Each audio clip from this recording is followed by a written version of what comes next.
9절 말씀입니다.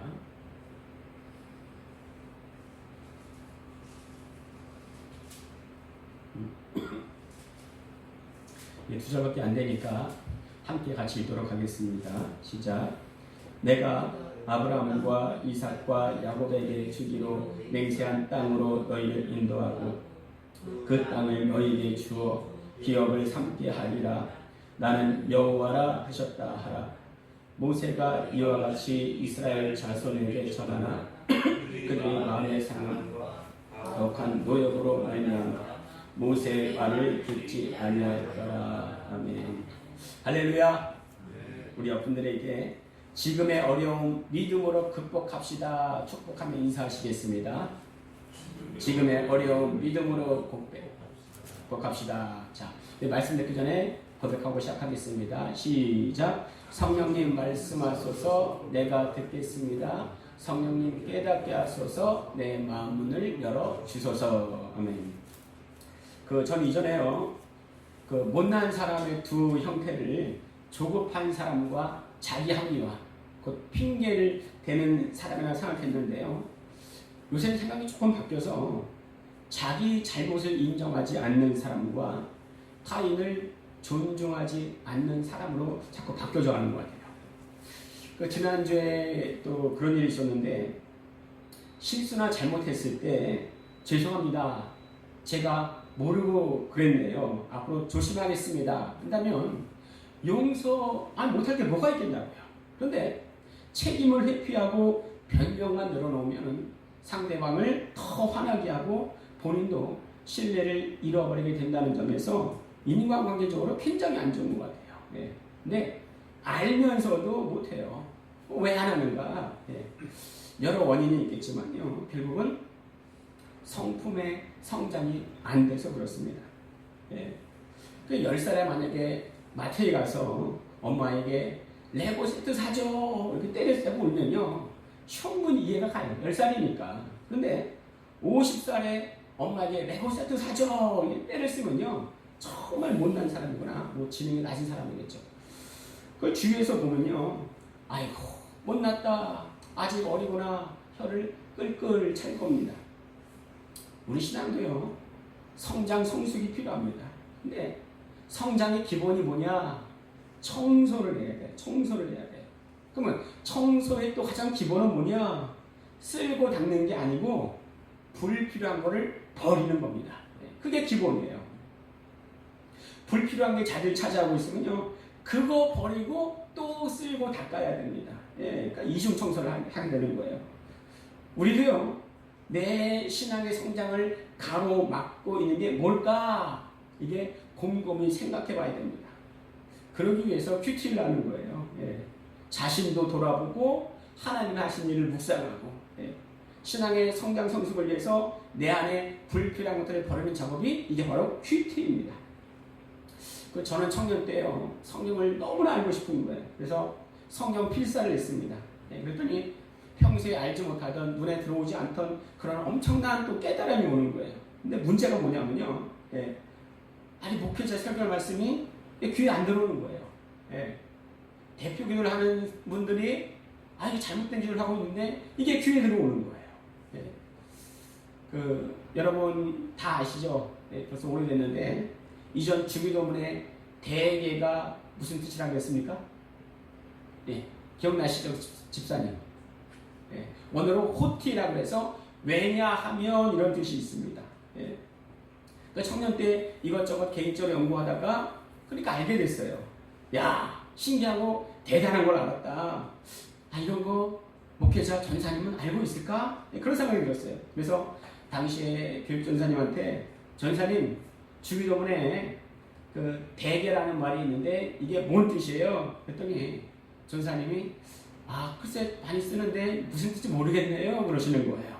나는 아는데 괜히 내가 이긴 것 같은 그런 생각이 드는 거예요. 근데요, 나중에 신학을 하고 또 교육자 생활을 하고 큐티를 하다 보니까 내가 그때 잘못했구나, 정말 회개할 짓을 했구나, 깨달음이 오는 거예요. 여러분, 이게 큐티의 유익입니다. 그래서요, 신앙의 성장 성숙을 위해서는 반드시 큐티가 필요한 거예요. 저는 농촌에서 자랐는데요. 여러분 혹시 소는 위가 몇 개 있는지 아십니까? 몇 개 있어요? 네. 소는 위가 4개가 있습니다. 4개. 소를 자세히 보시면요. 소는 항상 입을 우물우물 거리고 있어요. 왜 그래요? 음식물을 먹으면요. 바로 삼키지 않고 또 토에다가 입으로 씹고 완전히 씹어서 완전히 소화시켜서 삼켜버려요. 그걸 우리는 전문용어로 되새김질 이렇게 말을 합니다. 우리의 신앙 성장 성숙이 바로 여기 있습니다. 계속 되새김질 해야 되는 거예요. 단지 뭐 신기한 것 하나 알아서 아는 척 뽐내는 것이 아니고요. 그것을 씹고 다 소화시켜서 내 것으로 만드는 게 중요합니다. 교회 안에서 지양해야 할 것 중에 하나가요. 지향이 아니에요. 지양해야 할 것 중에 하나가요. 자꾸만 새로운 것을 찾는 거예요. 사람들은 항상 새로운 것 찾길 좋아하잖아요. 근데 한번 생각해 보세요. 이전에 완전히 감동받은 거 그런 말씀을요 들으면은 야 완전히 은혜 받았다 그러는데 계속 며칠 동안 계속 들은 뭐예요? 야 이제 안 들어도 좋겠는데 그만하면 좋겠는데 이 땅에 여러분 새로운 게 없습니다. 깨달음도 마찬가지예요. 처음 깨달았을 때는 와 너무 좋다 유레카 그런데 좀 지나고 나면요 새로운 게 또 없나 찾게 됩니다. 이 땅에요 새로운 게 없어요. 신앙의 성장과 성숙을 이루면 계속해서 말씀을 되새김질하는 모습이 필요합니다. 씻고 또 씹어서 완전 내 것으로 만드는 작업이 필요해요. 여러분 적어도요 매일 아침에 올려드리는 우리 성경 본문이 있잖아요. 통독 계속 보여드리는데 계속 읽고 또 보고 하시기 바랍니다. 신앙생활에요 말씀과 기도가 빠지면 우리 삶에 또 신앙생활에 반드시 가로막힘이 있습니다. 여러분 가로막힘하면 뭐가 떠오르세요? 가로막힘. 내가 더욱 앞으로 나아가고자 하는데 담벼락이 있는 거예요. 그래서 앞으로 더 나아가지 못하고 더 이상 올라가지 못하는 상태, 주저앉는 상태, 이게 바로 가로막힘이죠. 여러 가지 다 가로막힘 많이 있습니다. 오늘 그 중에서 선입견과 편견으로 인한 가로막힘을 말씀드리려고 해요. 선입견, 편견은요 우리에게 주신 달란트뿐만 아니라 생활의 전 곳곳에서 우리를 방해합니다. 그리고 결론은 언제나 부정적으로 결론이 나요. 그 철학자 베이컨의 4대 우상론 중에서요 종족의 우상, 동물의 우상, 맹종의 우상, 극장의 우상이 있습니다. 그 중에 우리가 꼭 알아야 될 것이요 동굴의 우상이 있어요. 그게 뭐냐면은 어떤 사람이 동굴에 살아요. 빛을 못 봐요. 그래서 더 넓은 세계를 못 보고 자기의 세계관에 갇혀 사는 것을 동굴의 우상이라고 합니다. 예를 들어서 우물안 개구리가 그렇죠. 만약 아이들이요 이것을 극복하지 못하고 컸을 때는 생활이 무게력해지고 문제가 발생하게 됩니다. 저에게도 선입견 편견이 있어요. 대부분 잘못된 선입견 편견은 어떤 일에 대한 부정적인 경험에서 시작되는 것 같더라고요. 지난주에 김순옥 권사님을 모시고 집에 데려다 주는데 운행 중에 뭘 잘못 만졌는지 내비게이션이 이상해진 거예요. 순간 조금 당황이 됐습니다. 왜? 제 머릿속엔 지도가 없어요. 왜 그럴까? 거의 20년 전인데요. 제가 그때 전도사로 있을 때에 그 교회 기사 집사님이 휴가를 가야 돼서 저에게 운행을 해주시겠어요? 부탁을 하더라고요. 그래서 시험삼아 삥 돌았는데 도무지 못하겠는 거예요. 안 되겠는 거예요. 그래서 안 되겠습니다 하고 거절을 한 적이 있습니다. 나 왜 이렇게 길치지? 이렇게 길치지? 근데 가만히 생각해 보니까요 제게 안 좋은 경험이 있더라고요. 그게 아마 트라우마가 됐었던 것 같아요. 아마도 빵학년 때에 빵학년이 무슨 말인지 아세요? 빵학년? 우리 집사님 알았어요? 빵학년? 초등학교 들어가기 전에 우리 이제 어린 나이에 빵학년이 그랬어요. 빵학년. 빵학년 때 성남에 살던 할머니 집에 며칠 있었는데요. 저보고 먹을 빵과 또 과자를 사라고 심부름을 시켰어요. 그래서 집을 나와서 이것저것 가게를 찾아서 먹을 거 사가지고 집으로 돌아가려는데 집에서 너무 멀리 떨어진 거예요. 사방의 집이 다 똑같아. 집이 골목 옆에 있었는데요. 사방이 다 골목이고 또 다 같은 집 같은 거예요. 그래서 그 주변을 뱅뱅 돌았습니다. 점심때 나왔는데 벌써 해가 어둑어둑해지고 있는 거예요. 이거 세상이요. 멸망당하는 느낌이었습니다. 이제 어떻게 살아가야 되지? 인생 어떻게 살아가야 되나? 그 조여드는 불안감, 초조감, 무서움, 공포. 세상에 나 혼자 있는 느낌이었습니다. 한참을 집을 찾다가 할머니를 만났습니다. 정확히 말하면 할머니가 저를 찾은 거죠. 지지게 맞았어요. 맞으면서 엉엉 울었는데 아파서 온 게 아니고 기쁨의 눈물이었습니다. 이것이 제 길에 대한 첫 번째 공포였어요. 그 두 번째 길에 대한 공포는요, 중학생 때 일어났는데 그 제 고향이 강원도 철원이에요. 우리 교회에서 보니까 강원도가 고향의 분이 3명이다 있더라고요. 한 분은 강원도 영월, 한 분은 강원도 춘천, 또 저는 강원도 철원에 있습니다. 근데 길가에 철원에요. 차는 왔다 갔다 하는데 시내를 나가려면은 1시간에 차가 한 대 와요. 그러니까 1시간에 한 번 시내를 나갈 수가 있었습니다. 그러다가 강원도에서 전학을 왔는데요. 동두천으로. 그때 기차를 처음 봤어요. 그리고 서울로 간다는 전철을 또 그때 처음 봤습니다. 그 당시에 친구의 전도를 받고 교회에 나가기 시작했는데요. 그 중학교 때 교회 대항으로 복음성가 경연대회를 한다고 서울 구경을 나갈 일이 있었습니다. 처음 전철 타니까요. 얼마나 신기한지 몰라요. 전철을 이곳저곳 둘러보다가 다른 사람이 다 내릴 때 저는 내리지 못한 거예요. 내가 앉아있던 바로 옆자리에 친구가 앉아있었는데 친구가 안 보이는 거예요. 전철까지 계속 왔다 갔다 했습니다. 어떻게 하나 이거. 서울 청라 봤는데 전철 타고 마치 지구에 종말이 온 것 같은 거예요. 그러니까 지금 생각하면 아마도 서울역 정도 내리지 않았나 싶어요. 오전에 내려서 또 그 중간에 앉아있는 의자 있잖아요. 거기 앉아가 졸다가 또 깨어났다가 졸다가 깨어났다가 저녁이 돼도 안 오는 거예요. 안 오길래 매평원 아저씨한테 동두천 가려면 어떻게 해야 돼요? 그랬더니 의정부행 타고 거기서 동두천 비둘기호 타고 가. 똑똑히 기억나는데 아마 차가 끊겼을 거야. 그런 말 하더라고요. 그래서 일단은 의정부 가서 동두천 내렸는데요. 이게 극적이고 정말 하나님이 타이밍의 황제이신 게 의정부에서 마지막 기차가 막 출발하고 있더라고요. 그때 제가 막 기차에 올라탔습니다. 지금같이 전철 같으면 올라타지 못했을 거예요. 근데 그때 기차는요, 사방이 다 뚫려 있어가지고 출발했어도 올라탈 수가 있었습니다. 과거에 상처, 아픔, 공포는요, 나를 성장 못하도록 방해합니다.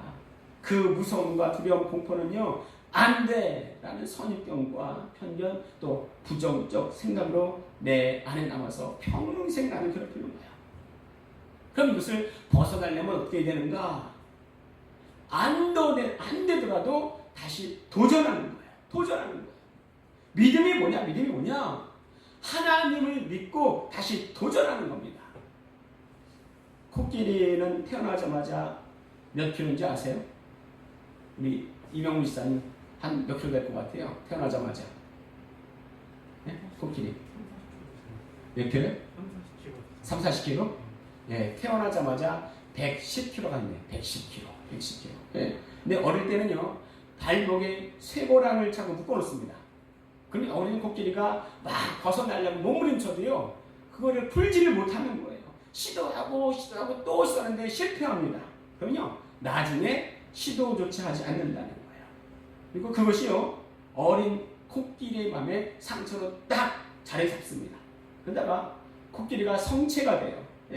그러면 보통 몇 통이 될까요? 몇 킬로 될까요? 성체가 되면, 크게 되면 네? 20톤? 1, 2톤? 예. 크면요 5톤에서 7톤까지가 자랄 수 있대요.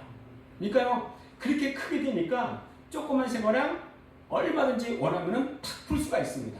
그런데 시도조차 하지 않는다는 거예요. 왜 그럴까요? 예전에 어릴 때 해보고 해봤는데 안 되니까 그것이 딱 선입견, 편견이 되어서 시도조차 하지 않는다는 거예요. 그렇죠. 어릴 때 해봤거든. 근데 안 됐거든요. 이게 부정적인 마음에 대해서 마음에 팍 박혀버리는 거예요. 다시 한번 우리 출애굽기 오늘 6장 8절에서 9절 한번 같이 한번 읽도록 하겠습니다. 시작. 내가 아브라함과 이삭과 야곱에게 주기로 맹세한 땅으로 너희를 인도하고 그 땅을 너희에게 주어 기업을 삼게 하리라. 나는 여호와라 하셨다 하라. 모세가 이와 같이 이스라엘 자손에게 전하나 그들이 마음의 상함과 가혹한 노력으로 말미암아 모세의 말을 듣지 아니하리라. 지금 이스라엘은요 애굽의 속박에서 430년 있는 거예요. 아니 처음에는요 해방되고 싶었겠죠. 근데 이게 너무 길어지니까 안 되니까 자포자기합니다. 어차피 안 돼. 부정적인 생각을 넘어서 머릿속에 선입견, 편견으로 딱 자리 잡게 되는 거예요. 모세가 이스라엘 백성들에게 해방을 선포하지만 이스라엘 백성들은 너무 마음의 상처가 큰 거라. 이게 복음이 못 됩니다. 예. 분명히 하나님의 말씀인데도 듣질 않아요. 근데 그들이요 하나님을 믿지 않는 게 아니에요. 다만 상처가 믿음 위에 있습니다. 믿음 위에 있는 것은요 다 우상이에요. 다 우상입니다. 참 감사한 게 우리나라는 36년간 일제의 압박 속에 있었지만요 얼마나 벗어나고 싶었겠어요. 근데 감사한 것은 우리 선조들이 그 상황 가운데서 포기하지 않았다는 겁니다. 예. 당시 김구 선생님의 유명한 고백이 있죠. 만약 하나님께서 너의 소원이 무엇이냐 물으신다면 첫째는 우리나라의 독립이요, 둘째는 우리나라의 독립이요, 셋째는 우리나라의 완전한 자주 독립이라 말씀하셨다는 거예요. 예, 그런 분들이 참 많이 있었습니다. 예. 자, 그런데요 이스라엘은요 430년을 타지에 있다 보니 그게 자기의 일상이 되어버린 거예요. 그게 무슨 말이에요? 그 생각의 틀에서 벗어날 힘을 상실했다는 거예요. 그게 뭐예요? 선입견, 편견, 부정적인 생각, 그게 바로 동굴의 우상입니다. 우리 사도행전 12장 1절 2절 우리 한 절씩 기록하겠습니다. 예, 주보에 있습니다. 제가 읽겠습니다. 그때에 헤롯 왕이 손을 들어 교회 중에서 몇 사람을 해하려 하여 여러분 12사도 중에서요 최초의 순교자가 있습니다. 그게 누구예요? 요한의 형제인 야고보예요. 야고보. 그가 감옥에 갇혔어요. 그 주변의 측근들 성도들이 간절히 기도했습니다. 무슨 기도했을 것 같아요? 풀려나게 없어서 살아서 우리에게 돌아오게 하여 주시옵소서. 간절히 기도했는데요 결론은 세베대 아들 야고보가 죽어버립니다. 그리고 나서요 베드로가 또 잡힙니다. 우리 13절에서 15절 교독하겠습니다. 베드로가 대문을 두드린데 로데라 하는 여자아이가 영접하러 나왔다가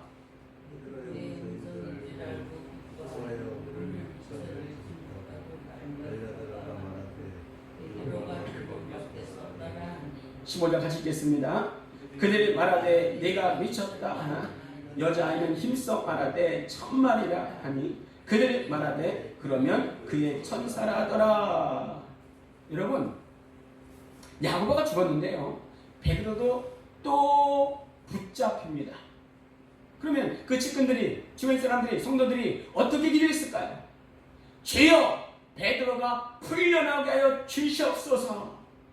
그렇게요 기도하고 있는데 대문을 두드리는 소리가 나는 거예요. 네. 로데가 나가보니까 베드로가 있는 거라. 네. 문을 열지도 않고 안에서 기도하는 사람들에게 베드로가 왔습니다 말을 하니 그 안에서 기도하는 사람들이 뭐라고 말을 해요? 우리 15절에 보니 내가 미쳤다. 내가 미쳤다. 간단히 말하면 뭐예요? 야, 이년아 미쳤냐? 지금 베드로는 감옥 속에 있어. 감옥에 있는데 어떻게 밖으로 나와? 기도하면서도요, 믿지를 못해요. 믿지를 못해요. 왜 그러고 있습니까? 왜 그렇습니까? 세베대 아들 야고보가 갇혔을 때 기도했었거든요. 근데 기도했는데 안 됐거든요. 그러니 지금 베드로가 갇혔을 때 기도를 하긴 하지만 선입견과 편견이 그들의 신앙이 되어버린 거예요. 그 예전에 제가 자주 하던 기도가 있었습니다. 하나님, 내가 주님을 오해하지 않게 하여 주시옵소서. 이 플러스 이는 사라는 말이 있어요. 그것은 이해하고 이해하면 사랑하게 된다, 이런 말인데 왜 이해하지 못하는가? 오해해서 그래요. 오해해서 그렇습니다. 내가 하나님을 이해하지 못할 때가 참 많아요. 왜 그래요? 내 선입견과 편견이 주인이 되어서 그렇습니다. 그러면 그럴 때 어떻게 될까? 이 선입견, 편견, 이 부정적인 마음은 어떻게 될까? 그럼 여러분, 솔로몬이 했던 기도를 우리도 같이 할 필요성이 있습니다. 우리 보통 솔로몬이 뭘 기도했습니까? 하면은 지혜를 주시옵소서 이렇게 기도했다고 알고 있는데요. 그것도 틀린 말은 아니지만 더 정확한 것은 듣는 마음을 구했습니다. 한번 따라해 보실까요? 듣는 마음. 예, 정확히 말하면요. 그래서 원어로 내부 쇼메아 그러는데요. 샤마우 쇼메아는요, 듣다, 경청하다, 순종하다 하는 뜻이 있습니다. 예. 하나님께서 꿈에 나타나셔서 내가 네가 뭘 줄고 했을 때 바로 듣는 마음 주옵소서 이렇게 구한 게 아니에요. 자기 자신이 얼마나 약한지 자기 아버지 다윗과 비교해서 자기의 약함을 말합니다. 우리 아버지는 이랬는데요, 저는요 약해서 출입할 줄을 몰라요. 그러니 내게 듣는 마음을 주시옵소서 기도한 거예요. 내부 쇼메아 듣는 마음이 뭐냐면은 하나님 내게 말씀해 주세요. 그럼 내가 잘 듣겠습니다. 그러면 내가 순종할게요, 이런 말이에요. 뭐라고요? 다시 한번 따라해볼까요? 하나님 내게 말씀해 주세요. 그럼 내가 잘 들을게요. 그리고 내가 순종할게요. 이게 바로 듣는 마음 내부 쇼메아예요. 하나님 말씀하시는 게 가장 좋습니다. 그런 말이 있죠. 행복해지고 싶습니까? 그러면 행복하십시오. 행복이 뭐예요? 듣는 마음 주세요. 듣는 마음 주세요. 또 하나, 우리의 신앙 생활을 가라보는 것은요, 주 종이 바뀌는 거예요. 우리는요, 우리가 하는 모든 것에 성공하고 싶습니다. 더 멋지게 또 성전 건축하고 싶고, 전도 한번 하면요, 수십 수백 명이 막 몰려온 것을 우리 마음속에 꾸밀 겁니다. 자, 그러나 우리에게 먼저 있어야 할 것이 뭐냐? 하나님 사랑이에요. 하나님 사랑. 하나님을 사랑하는 자, 곧 그 뜻대로 부르심을 입은 자에게는 모든 것이 합력하여 선을 이루나니. 선을 이루나니. 우린 선을 이루기를 원합니다. 그러나 그 전에 우리가 하나님 사랑이 뭔지, 하나님 사랑이 뭔지. 주종이 바뀌면 신앙 성장은 가로막힐 수밖에 없습니다. 하나님을 사랑하면서도 결과가 안 좋을 수가 있어요. 하나님을 사랑하지 않는데도 결과가 좋을 수가 있습니다. 그러면 우리는 뭘 선택해야 될까요? 우리 눈에 결과가 좋게 보이지 않을지라도 우리는 하나님 사랑을 선택해야 됩니다. 각 사람의 선입견, 편견은요, 나를 더 옥죄해서 더 큰 세계를 보지 못하게 하는 부분이 분명히 있어요. 그러나 말씀으로 이것을 이겨나가야 됩니다. 두 가지가 뭐라고 그랬어요? 솔로몬이 기도했던 것처럼 듣는 마음을 주시옵소서. 두 번째는 뭐예요? 무엇보다 하나님을 더 사랑하게 하여 주시옵소서. 주종이 바뀌지 않게 하여 주시옵소서. 비록 실패한 것처럼 보여도 그것으로 말미암아서 내가 하나님을 더 신뢰하고 사랑하게 되었다면 그것은 절대 실패가 아닙니다. 제가 이전에 아동부서를 맡았을 때 아이들에게 종종 하는 말이 있었습니다. 여러분이 죄를 지었을 때에 두 가지 기도를 하십시오. 첫 번째는 죄를 지었기 때문에 회개기도하세요. 회개기도하세요. 두 번째는 내가 더 하나님을 사랑하게 해주세요. 죄를 지었는데 뭔 하나님을 더 사랑하고 기도하나? 예, 저는요 굉장히 죄 때문에 눌리고 부담을 가진 적이 있었는데 그것은 말씀 때문이었어요. 말씀. 무슨 말씀? 내가 거룩하니 너희도 거룩하라. 아니 하나님이 거룩하신 줄 알겠는데 나도 거룩하라니요? 어떻게 가능합니까 이게? 근데 한번 생각해 보세요. 여러분이 한번 사랑하는 사람을 만나려고 해요. 그러면 내 모습을 추하게 하고 더럽게 하고 만나보겠습니까? 아니란 말이죠. 네. 하나님이 너는 내 앞에서 거룩하라 이 말씀은요. 내가 하나님을 더 사랑하면 간단히 해결됩니다. 여러분 우리가 신앙생활에 가로막힘이 많이 있을 수가 있습니다. 그러나 신앙은요 하나님 말씀으로 다시 도전하는 거예요. 무엇을 베이스로 삼고요? 솔로몬처럼 듣는 마음 주시옵소서. 또 무엇을 생각하고요? 하나님을 사랑함으로 신앙생활의 주종이 바뀌지 않게 하여 주시옵소서.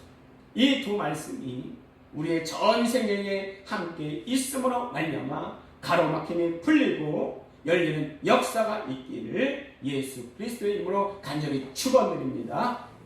기도하겠는데 첫 번째, 내 신앙의 성장을 가로막는 것으로부터 자유케 하여 주시옵소서. 해방시켜 주시옵소서. 두 번째는 우리 교회에 들어오는 자마다 주의 평안과 성령 충만을 주시옵소서. 우리 주여 한번 부르시고 함께 기도하겠습니다. 주여! 살아계셔서 지금도 역사하신 아버지 하나님, 하나님 처음 우리 심령을 일깨워 주시옵소서.